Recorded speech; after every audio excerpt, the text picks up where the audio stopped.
L'indépendance de la justice n'est pas un luxe, ni une faveur accordée aux magistrats.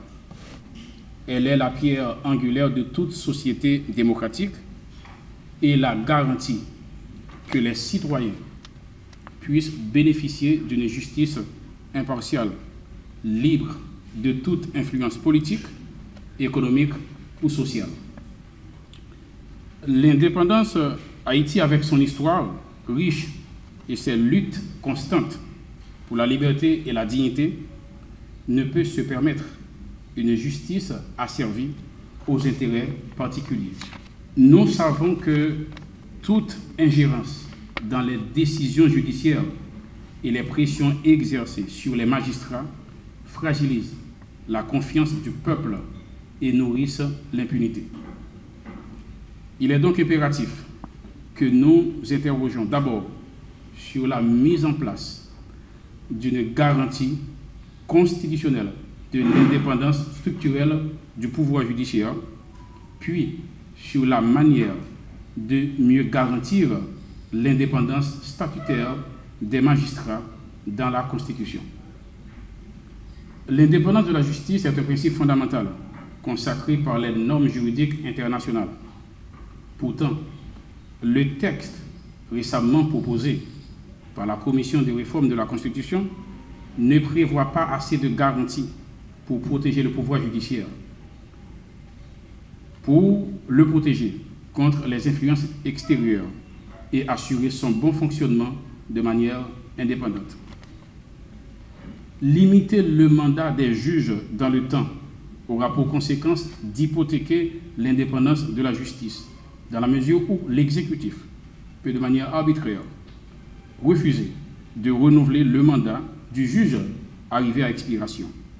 Dans un passé assez récent, cette situation a été monnaie courante.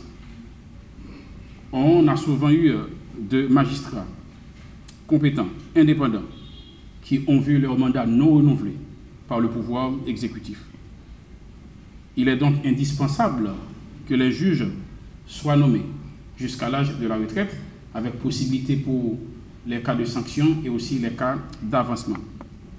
Il est aussi regrettable de constater que ni le Conseil supérieur du pouvoir judiciaire, ni les magistrats n'ont pas été associés à ces discussions ayant abouti à l'élaboration de cet avant-projet de constitution. Cette absence de consultation constitue donc une violation du principe démocratique et affaiblit la légitimité de ce projet.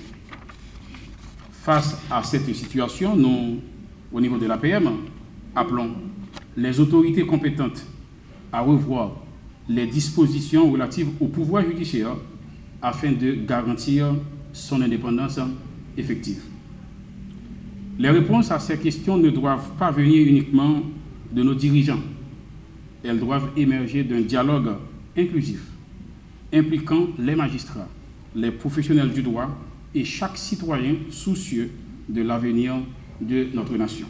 Au nom du Programme des Nations Unies pour le développement et en mon nom propre, je voudrais commencer par féliciter les membres de l'APM d'avoir pris l'initiative de lancer aujourd'hui cet atelier de formation sur les garanties constitutionnelles de l'indépendance judiciaire. À un moment où la question de justice représente la deuxième plus grande revendication des citoyens et citoyennes, celle de l'insécurité étant la première, une telle initiative ne pourrait tomber mieux. En effet, quoique la Constitution haïtienne consacre depuis 1987 le principe de l'état de droit caractérisé par une indépendance fonctionnelle du pouvoir judiciaire, le phénomène de l'impunité en raison de l'influence inopportune exercée par les acteurs sociaux et politiques dominants sur la justice demeure sans doute la principale pathologie de notre système judiciaire. Face à ce problème qui impacte profondément la qualité des relations entre la société et l'État, il est du devoir de chaque citoyen et citoyenne d'apporter leur pierre à la consolidation de la démocratie et surtout à l'amélioration de la distribution de la justice par le biais non seulement d'une plus grande accessibilité à la justice, mais aussi d'une plus grande autonomie de la magistrature. Autant dire, mesdames, messieurs, Le PNUD, à travers le programme d'appui à la justice et la lutte contre l'impunité, est heureux de pouvoir aujourd'hui apporter à l'Association professionnelle des magistrats ce soutien technique dans la réalisation de cet atelier de formation. Notre engagement de ce matin auprès de l'APM et auprès de l'ensemble des acteurs du système judiciaire est non seulement un acte de foi dans la détermination de nos partenaires ici présents de faire de l'indépendance judiciaire un objectif prioritaire à atteindre, mais aussi une exigence opérationnelle en lien avec le plan stratégique 2022-2027 du PNUD, lequel est articulé, je le rappelle, autour de 6 solutions distinctes, dont la gouvernance. L'indépendance du pouvoir judiciaire est essentielle pour garantir un véritable état de droit. L'indépendance du pouvoir judiciaire est fondamentale pour garantir, favoriser la démocratie, puisque nous avons opté pour un système démocratique. L'indépendance judiciaire permet de renforcer la confiance dans la justice. Une justice indépendante et impartiale renforce forcément la conscience des citoyens dans le système judiciaire. L'indépendance du pouvoir judiciaire est un enjeu majeur pour toutes les sociétés qui souhaitent respecter l'état de droit et garantir la protection des droits fondamentaux.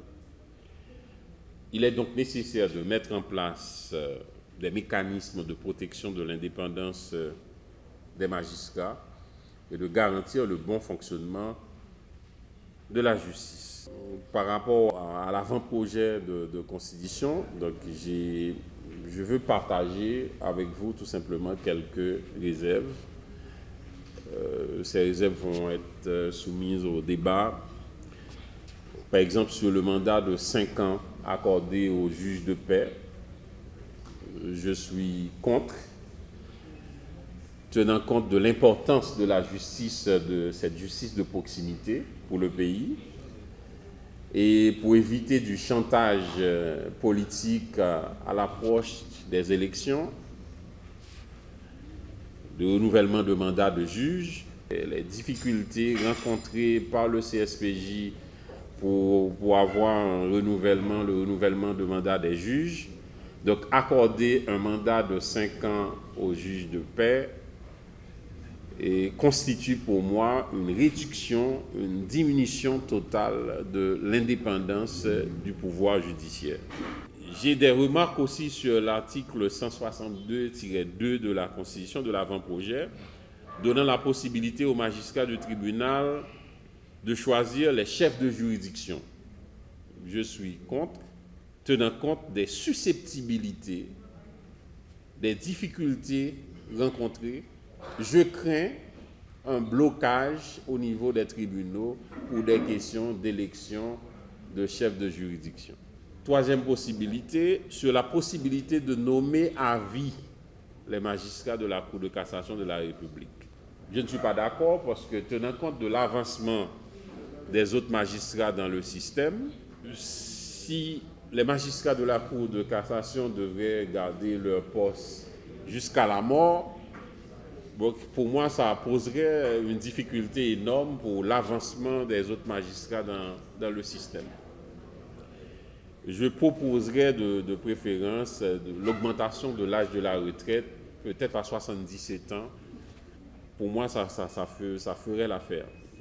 Quatrième possibilité, comme réserve, on parle de dispositions transitoires au niveau de l'avant-projet. On n'a pas mentionné les conventions internationales, alors que Haïti a ratifié une pléiade de conventions internationales. Je me demande quel est encore le sort de ces conventions ratifiées par Haïti si jamais cette constitution passe.